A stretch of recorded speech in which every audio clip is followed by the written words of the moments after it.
Hello and welcome to this week's Used Car Heaven, the programme that goes in depth in the world of used cars. Each week on the programme we aim to give you a guide to the sort of cars that we think you should be buying on the used market. In this week's programme we have two mini MPVs and, in part two classy small coupes. Mini MPVs are the up-and-coming thing in the car market. Renault have been amazingly successful with their Megane Scenic. Other manufacturers are going to follow. Vauxhall have introduced the Zafira. Ford will introduce a Focus Mini MPVs. You could also look at the Mitsubishi Space Wagon and the Toyota Picnic, to name just a few. We'll be putting these cars on test on this week's programme. The Mitsubishi Space Wagon, it's been around a long time. How many derivatives are there, and what sort of numbers do you actually find on the road out there in the marketplace? Right, with the Mitsubishi, of late there's only two derivatives, this particular one being the GLXi. They're quite good on specifications, so that you'll find that with the Japanese stuff there's not that many of the actual derivatives through the range because they have to decipher between the models they've got out. They've been out a long time. They were launched in 1991, so it's a tried and tested car, obviously. Not one of the most popular, but there again there is still a certain numbers of them about.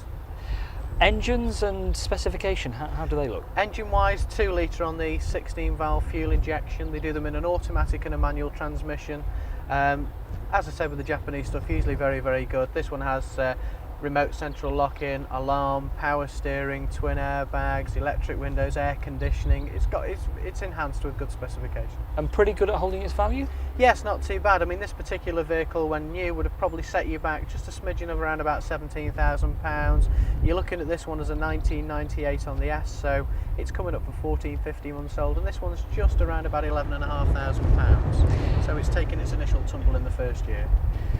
It's a Japanese car, so you would say it's bulletproof, not much goes wrong on it. Yeah, as with most Japanese cars and the MPVs, very, very good on build quality. The engines are absolutely superb, as through most of the marques with them. Yeah, virtually as close to bulletproof as you'll get.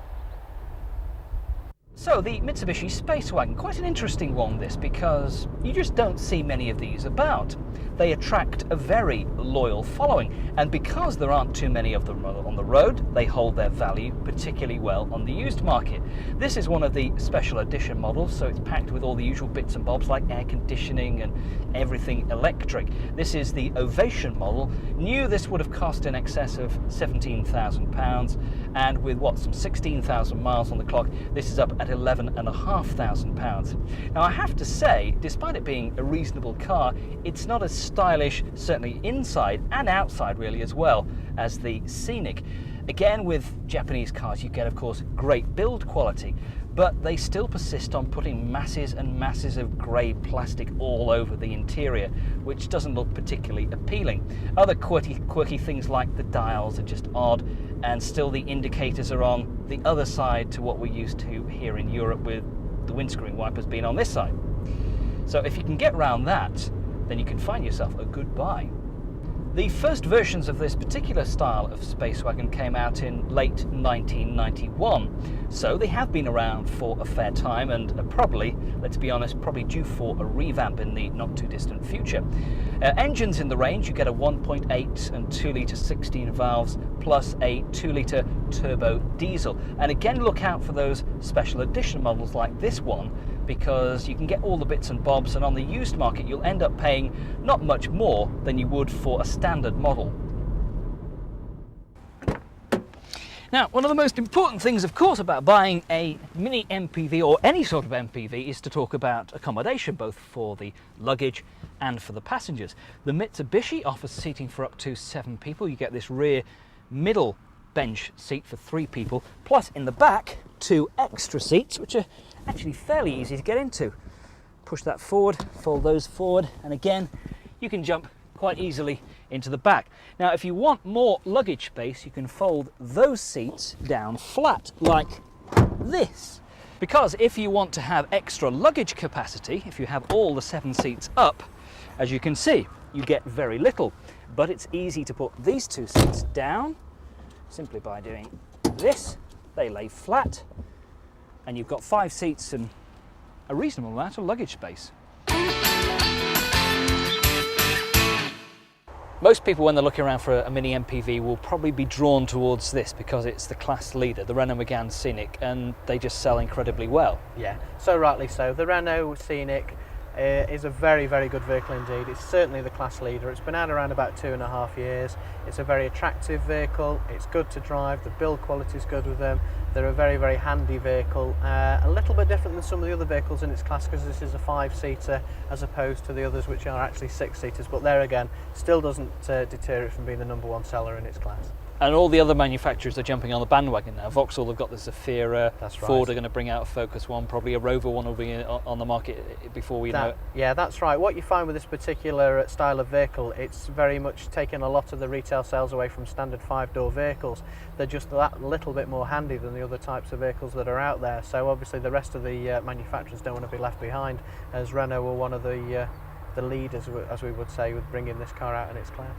Now, they've just brought out a newly restyled, in fact maybe completely different Scenic version, haven't they? That's going to have a knock-on effect onto the used values on this particular one. It will, that's right. What you've got, they've brought the new models out now with the 16-valve engines in them. They've enhanced the specification.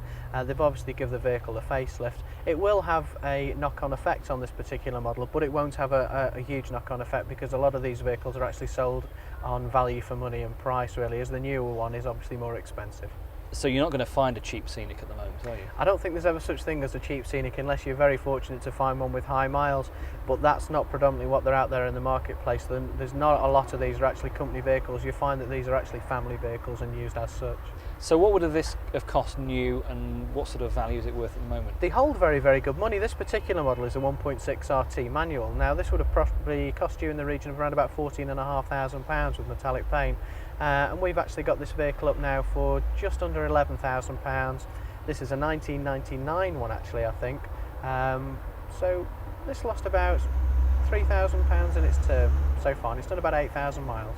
What would be the cheapest Scenic you could probably find on the market? The cheapest Scenic you would find would probably be a 1997 on an R-Edge, which would be the RN model, which I should think you would probably find somewhere out there in the regions of around about sort of high £8,000 to £9,000, dependent on the mileage again. Models in the range, specification, different engine types, manual, autos, how does that look? Yes, they originally did the 1.4, now the 1.6 is on them. The later models do have the 16 valves with them. They do the RN and the RT, and they do the Elise, which is the special edition, which came with air conditioning, and they do the Monaco, which of course has the leather trim and the alloy wheels and the CD player and things like that. Anything goes wrong on these cars? We found nothing yet so far. They're actually a very, very trouble-free car to run and to sell. Now, Renault were really quite clever when they first introduced their Megane Saloon because they had a great platform. And thinking that people wanted cars that offered versatility and flexibility, but without being too big and cumbersome. Ideal family cars, very clever lifestyle cars. And so they came up with the Megane Scenic. You get, of course, this high-up, elevated driving position that so many people like, but without the cumbersome feel of something like a 4x4 or a bigger MPV like the Renault Espace, for instance. So they had a great idea, seating for 5 people, which perhaps, if anything, is the Scenic's slight downfall, because now we have the Zafira from Vauxhall, based on the Astra as a mini MPV, which offers seating for 7 people, but a downside to that is that you get very little luggage space. So how does the Scenic actually drive? Well, quite surprisingly, it is a fun car to drive. You wouldn't think of something like this that it would be, but you don't get that cumbersome body roll that you get on 4x4s. It is basically a car, and it has car-like driving abilities. Good choice of engines. There's a 1.8 and 2-litre 16-valve engines, also a 1.6 engine, and a 2-litre turbo diesel.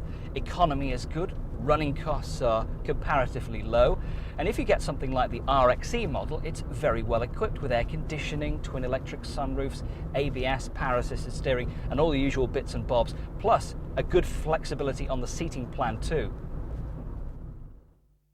The Scenic is very smart inside. Now, of course, the Scenic has perhaps a downside up against some of its competitors, particularly the Vauxhall Zafira, which offers seating for up to 7 people. In the Scenic, it's purely a 5-seater, but you do get individual seats in the back for the 3 people, and these rather clever sort of airline style tables to put drinks and bits and bobs in, and the seats are all fully adjustable forward and back. In the back, absolutely cavernous boot.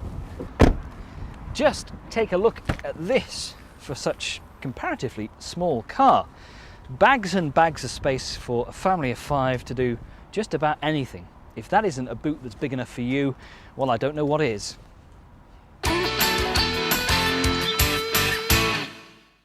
The Toyota Picnic, not too many of these about. They've never really taken off. I don't think it's a case of not taking off. It's probably one of the more recent additions to the smaller MPV market, as you've got the other vehicles that have probably been out a little bit longer in time. But you're quite right, there's not as many of them about. Any reasons for that, why they haven't taken off? Is it because they're more expensive or something? Yes, you will find in the market they're a little bit dearer than the competition. This particular model would set you back somewhere in the regions of around about £18,000. And if you were to look at the other 2 variants we're looking at today, you'll find that they're considerably less than that. It looks a bit like a shrunk down Previa. That's what it is actually, in all fairness. It's a 6-seater variant, this one. This particular one's the automatic, which you can have a manual or an auto. Good on specification, obviously superb Japanese build quality. So things just ain't going to go wrong on this? Not necessarily, no. They're a very, very well built car indeed. So what would this cost now? This one, like I say, this is actually just about £18,000 with the automatic transmission. Manual one would set you back somewhere in the regions of around about £1,000 less than that. And on the used market? On the used market, this particular one, I think we've just got up over, I think it's a snip over £12,000. So what are our conclusions in part 1 of Used Car Heaven? We've looked at 2 many MPVs, the Scenic and the Mitsubishi. We reckon the Mitsubishi is a good buy. It's a car that holds its value well. It will be reliable because it's a Japanese car and they just always are. Fairly good value for money. £12,000 will buy you this, what? Oh, an S-plated one. Similar sort of money for this one as well, a car you don't see many of, the Toyota Picnic. Again, an R-plate, and this one about £12,000. Something else perhaps you should consider. But of the 3 that we've got here today, we reckon the Renault Megane Scenic is the one to go for. It looks really good on the road. It's a stylish car. It goes well. And with prices beginning to tumble slightly, although not significantly, because of the introduction of the new Renault Megane Scenic, this would be our buy. Around £10,500 would buy you this particular model. That's it for part 1 of Used Car Heaven. Join us again for more in part 2, when we've got 2 small quality coupes from Rover and Ford.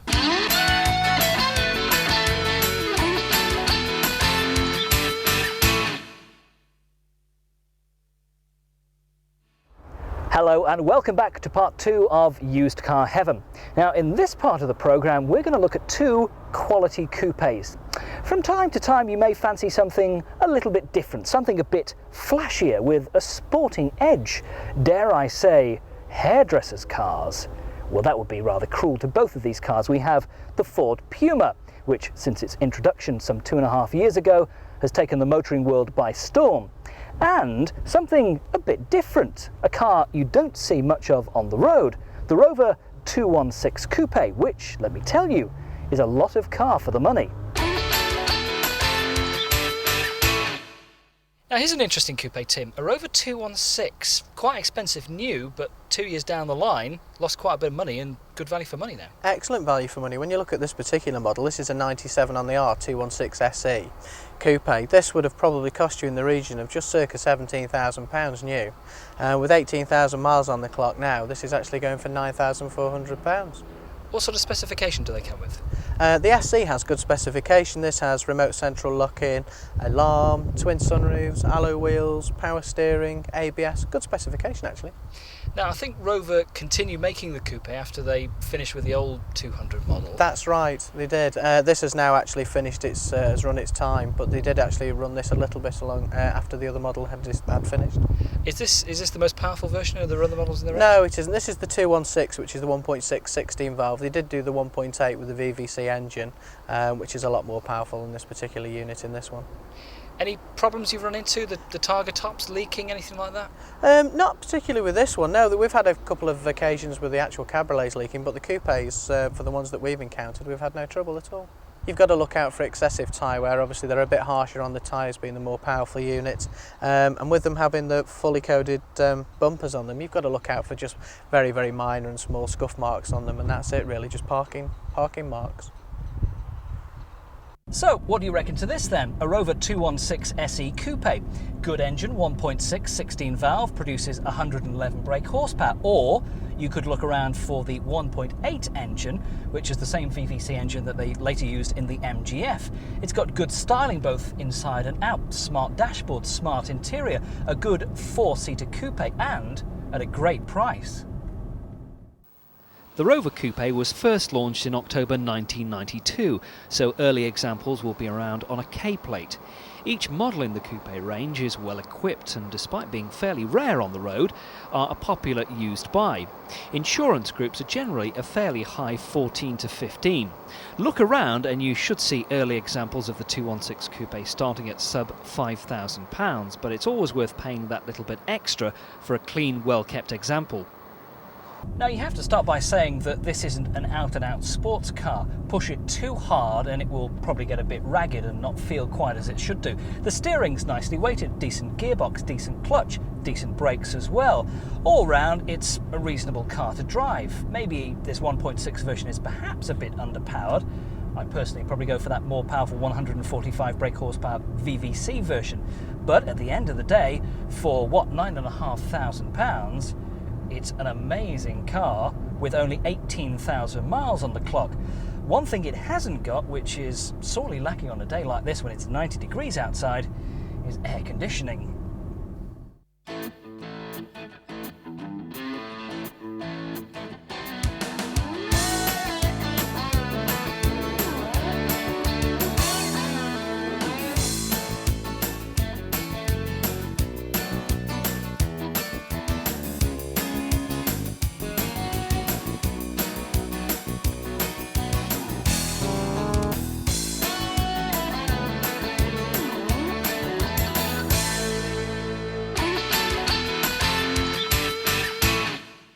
Ever since the Puma was introduced, it's attracted a lot of attention. It was another of Ford's new edge design cars. How have they sold here? How do you rate them? We rate them very, very highly. We sell quite a lot of them. Basically, any ones that we can get our hands on, we seem to dispose of quite quickly. They're a very radical-looking vehicle, and they stand out from the crowd. The two engine sizes with them, they do the 1.4 16 valve and they do the 1.7. We find that equally sell both as well. A very, very good car indeed. Very, very popular.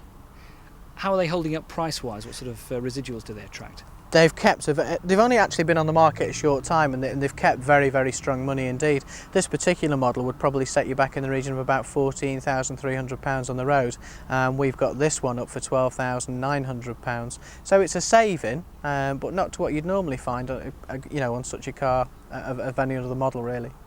Specification high on these? Yes, not too bad. The 1.4s, they come with airbags, power steering, alloy wheels, CD player, good, remote central locking, good car.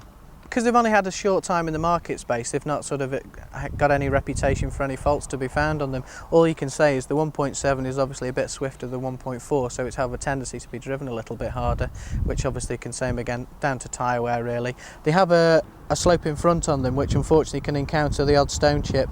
The bumpers seem to stand up well, but obviously with the bonnet being metal, it just attracts a few more chips really, and that's about it. What sort of people tend to buy these cars? Can you define them? Yeah, they seem to be very image-conscious people who this car attracts.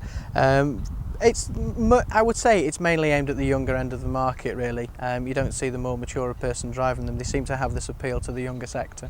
Are there any other cars that people weigh up before choosing on a Puma? There's probably two other cars in this class that you would say that are competition. You've got the Vauxhall Tigra, which has been out a little bit longer, and you've also got the Renault Megane, same again, been out a little bit longer than the Puma. But the Puma is by far the more radical looking of the three, so there it has a little bit of an edge on looks and the attraction, really. Now, the Puma is a car I don't need to be convinced of. I'm a big fan already. I went on the original launch some 2 or 2.5 years ago in Germany, and we had just great fun driving this car at speeds down the Autobahn and down the fast German country lanes. It's great handling, it's a lot of fun, it's zippy, it's nippy, excellent on the fuel as well. This is the 1.4 litre engine which produces some 90 brake horsepower. Don't worry though, it's not underpowered. The 1.7, sure, it's a bigger engine with more power, 120 brake horsepower. All the cars are pretty well equipped with a smart dashboard, this fake chrome, which again looks pretty good. The plastic's rather hard, and you can of course specify things like air conditioning as well and the CD player. But overall, it's a car that holds its value tremendously well. Residuals are excellent at the moment. There are 2 Pumas in the range, the 1.4 and 1.7, both with the latest Zetec engine, which was produced in cooperation with Yamaha. Amazingly, every engine is flown back to Japan to have the liners put in and then back again to be put into the assembled car. The Puma is strictly a 2+2. It's great to drive, it has sharp and engaging handling. The ride is sporty without being too firm. Each car is also well equipped. Don't expect to find a cheap Puma about though. What, a Ford that holds its value? Yes, it's true. We scoured the classified ads and magazines and papers and couldn't find a Puma cheaper than £10,500, and we don't expect that situation to change either. Now, the Puma was Ford's second foray into their new edge design styling theme. The first, of course, was the car. Following on from the Puma, we had the Cougar, which has never really quite caught the imagination of the great British public. Certainly never caught me either. I'm not quite so sure about it, and I don't think it's selling particularly well. Of course, more recently, we've had the Focus as the fourth example of new edge design styling. Personally, I love the shape of the Puma. I think it just looks great. It offers a reasonable amount of space. In the rear, well, it's okay for 2 smallish kids. There's a reasonable boot. The handling, though, is really sharp and precise. It's a car you can throw around corners. Just have a great deal of fun in.